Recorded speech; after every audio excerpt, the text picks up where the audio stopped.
Private investigators of Reddit, what is the most bizarre task you've been assigned to? Before we start, welcome back to Reddit Stories Hub.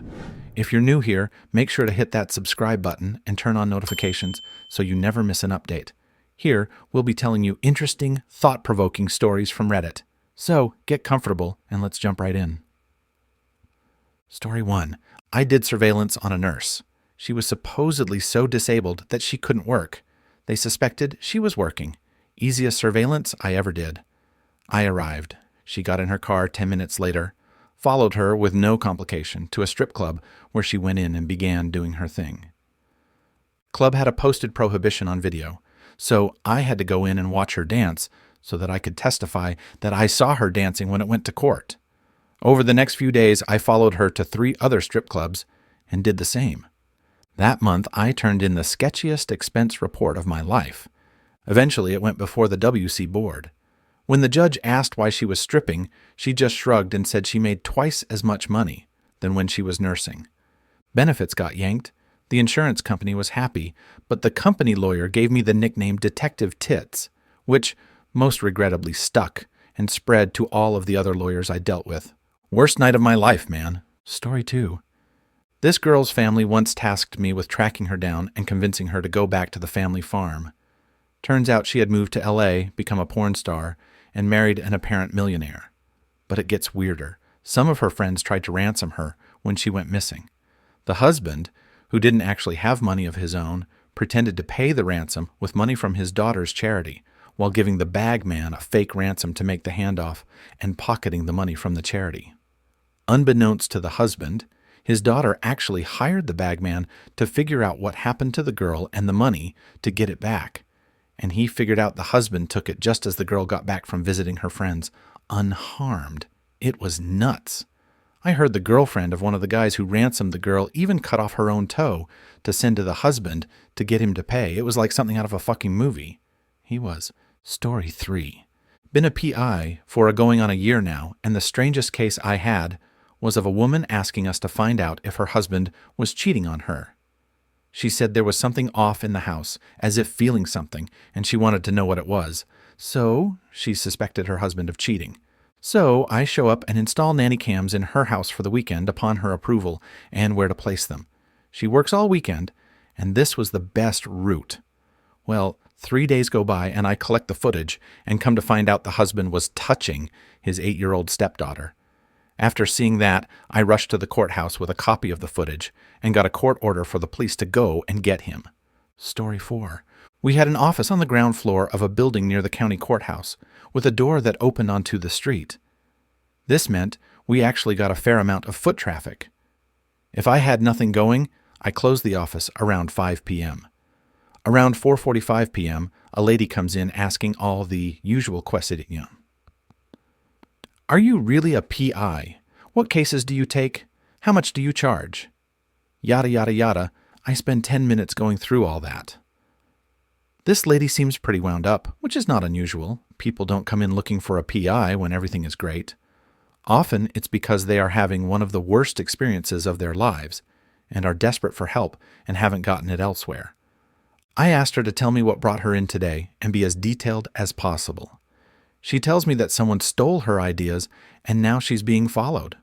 I'm thinking, great, potential intellectual property case. I asked her to start from the beginning. What were these ideas?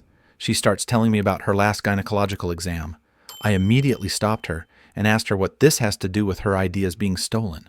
She flips out. She begins screaming about how the doctor implanted a listening device inside her, and that's how they are stealing her ideas. I do my best not to react. She screams, "You don't believe me either, but I have proof." She runs out of the office and comes back a minute later with a large envelope. She pulls out x-rays of her pelvic region and shoves them in my face. See? Right there. That white spot on my ovary. That's the listening device. I agree that there is a small white dot, but tell her I'm not a doctor or an expert in listening devices and can't confirm that it is one. In reality, it didn't look like anything to me. I know it wasn't an electronic device of any kind. Let alone one that can capture your ideas and transmit them to vans that were following you around now. She goes on to tell me how the doctor was in on it and they were stealing her ideas and making them into TV shows for Telemundo. This is the part where I tell you this middle-aged, blonde-haired, blue-eyed lady didn't speak a word of Spanish. I asked her about the vans that were following her. They were different colors and often different drivers, but they were definitely following her around, and that's how they were collecting her ideas. I'm looking for a polite way to tell this lady I won't be taking her case, but she won't let up and insists I do something about it. I finally caught a break. I told her the retainer amount I would need to get started. She responds, "Well, I don't have that kind of money. When we win in court, you can have half the settlement." When? In the state I live in, only lawyers can work on contingency, meaning their payment is contingent on them winning the case. PIs and all people that might work for these lawyers still have to be paid no matter what. I told the lady this. I thought she was about to explode. I tell her I can't break the law, but if she were to find a lawyer willing to take up her case, I could work for that lawyer as their PI. She calms down and says thanks for hearing her out. I say no problem. I asked her if there was a family member she could call, or a doctor she did trust that she could see. She tells me she's not crazy and storms out. I felt horrible for her. She was obviously living in terror and needed professional help. This was the first time I encountered the seriously mentally ill. In retrospect, I should have called the police and tried to have them intervene. I regret that. I can look back now and cut myself some slack for being young and caught alone and off guard. But I still wish I would have done more. At the time, I just wanted to get her to leave peacefully. That was the most bizarre thing that ever happened to me during my time as a PI, but there were a couple of close runners-up. Story 5. My brother was a PI in the early 90s SS. He worked for a law firm. I was in my early 20s, and so he got me a gig as a process server. He was working on a particularly nasty divorce case. Husband was a Jordanian national married to an American woman, one of several wives, who was over being the broodmare in the family and wanted out. Also, she worked for NASA. He was tasked with going into their house, which was in her name. She wasn't living there. She was in an apartment until this was settled, and getting a briefcase with financial information in it. Since I was the process server, I had to go along in case someone was home for whatever reason. We went and waited down the road until everyone left and went in and got the briefcase. No big deal. We took it back to the attorney's office, and he calls the lady and says he has it. She gives him the combination, he opens it, and it was full of technical plans from Boeing for the Apache helicopter. Attorney says, "Fuck," instantly shuts the briefcase, tells me and my brother to leave now, so we did. We never heard any more about that case at all, other than he contacted the FBI over it. Story 6. There was a workers' compensation case I worked on last year. I was told to get film of this older lady who had supposedly been on total disability due to a severe ankle injury. Seems cut and dry, but she lived in a motel in the middle of nowhere in Pennsylvania. The motel was called Johnny's. I looked up the place online and found reviews of it on Google. There were really shitty reviews, including one that said the place was mostly run by the owner's son, who was a druggie, and would ask people who stayed there if he could buy any prescription drugs they had. That isn't sketchy at all. So I show up to this motel, which looked like it hasn't been renovated in 40 years. It was a small motel, had about 14 rooms. I have no idea what room the person I'm supposed to find is in. I figure I should talk to someone at the front desk. There is no front desk. The office part of the motel looked boarded up, but next to it was one of the motel rooms, and in the window of the room was an open sign. On the door it was a sign that said office and instructions for long-term customers of the hotel on where to drop their payment. There was a doorbell. I rang it and waited. The guy who opened the door looked exactly like Kenny Powers from Eastbound and Down. He was wearing a Ninja Turtles t-shirt and Hawaiian shorts. He told me to come in. I walk in, and what I walk into is just a room with one desk. Nothing else. There was shag carpeting and really dark-colored walls and a lava lamp on the desk. I realized that this was the owner's son, Johnny Jr. I give him some fake story about how I'm an insurance adjust looking for this lady. He then replies, "Oh, Mary? She lives in the room next to me, wants me to go get her?"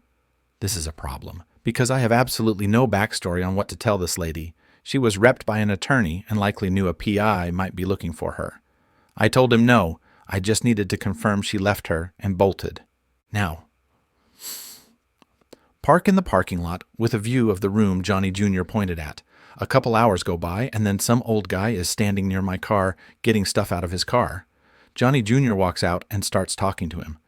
I realize the older guy is Johnny Sr. They are literally standing right next to my car, and I can hear everything they say. What proceeds to happen is they start talking about me. Well, at least the insurance adjuster who visited earlier. Johnny Sr., having seen some shit in his day, immediately says, "That wasn't an insurance adjust, you idiot. That was a PI. Insurance adjusters don't work on Sunday." He tells Johnny Jr. to tell Mary to watch out that a PI might be in the parking lot. My car is tinted. I think I'll be fine. Except the parking lot I'm in is shared with a diner. The owner of the diner comes out and starts talking to Johnny Sr. Apparently, I parked in front of a shed that the cleaning staff for the motel use. Johnny Sr. now starts talking to the owner of the diner, asking her if my car belonged to any of her employees or any of the people in the diner currently. She says she'll ask, and she leaves. Johnny Sr. then goes into one of the motel rooms where apparently he lives. He constantly stands in the doorway looking at my car. I leave as soon as he looks the other way. I would come back later in the day and would get a film of the lady I was supposed to watch, was totally faking her injury. Johnny Jr. and his girlfriend actually came out a couple times and tried figuring out what cars might be a PI's car, but because they saw my car earlier that day, they didn't seem to suspect it as suspicious. Story 7. It was one of the last cases that I worked on. It was for a child custody paternity case. This case was the one that made me rethink what I was doing, and I got very disturbed by what I was asked to do. This is the case that made me stop being a PI. Our client was denying that the child in question was actually his and was fighting the child support case. He believed that the mother of the child was a serial adulterer. So much so that he spent thousands on the case for us to make sure there was evidence to support his claim. The icing on the shit cake was when my case manager told me that client wanted video evidence that the child did not look like him. The client told us that we had to record the child at play. So here I am, beside a playground, in a completely limo-tinted car, videotaping a 9-year-old. I couldn't have felt worse about my life choices. To this day, I have never felt like such a creep before. I hated that case and the case manager. 2 weeks later, I handed in my resignation. Story 8. Doing a standard pre-employment background check on a guy, found that he was found guilty in a sexual harassment case. Didn't have the case details at that point, and the guy denied it was him. Pulled more details from the case and confirmed that it was definitely him, and that he was convicted of indecent exposure. The guy finally admitted it was him, but claimed it wasn't as bad as it seemed. Pulled the court transcripts. Turns out he flashed a 12-year-old on the beach and said, "Ever seen one of these before?" He did not get the job. Story 9. My brother is a PI. A while back, a dwarf came into his office, happens to also be our flat, and asked him to protect this box of Maltesers and paid him £200 for it. We were both confused as to why we had to protect a box of chocolates, but hey, money's money. Wanting to find out more, we work out that this dwarf is a regular at this club. We pay it a visit and end up talking to a singer who's asking for news of him. We show her the Maltesers, and then we hear shouting. 2 massive guys come charging towards her and take her away, kicking and screaming, towards a van. They drove away, and we never saw her again. We assume the dwarf is dead, so we keep the Maltesers and get on with our lives. A few weeks later, we get a letter from the singer with a single Malteser in it. Turns out she knew their purpose and switched the box of Maltesers when she got kidnapped. The Maltesers were diamonds covered in chocolate.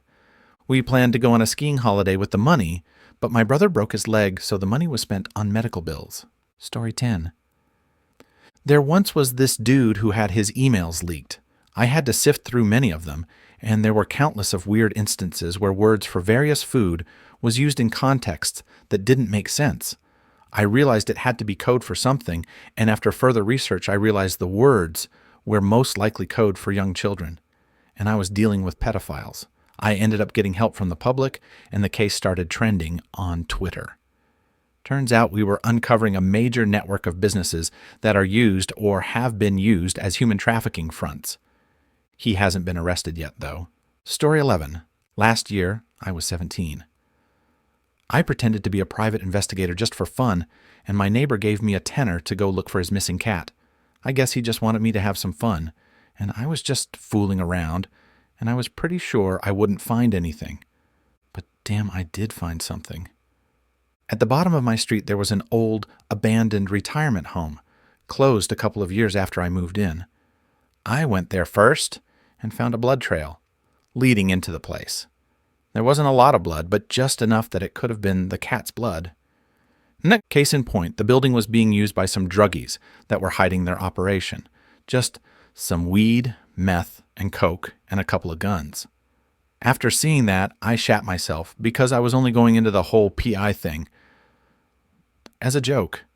I anonymously tipped off the police who raided the place. Apparently, one of the guys accidentally attacked the cat who started to wail loudly, and he was scared people would come to investigate.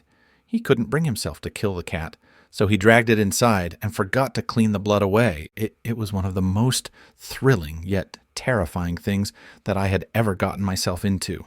But hey, at least the cat lived, and my neighbor got her back. Thank you for watching. If you enjoyed this video, be sure to give it a thumbs up, subscribe, and hit the bell icon so you never miss an update.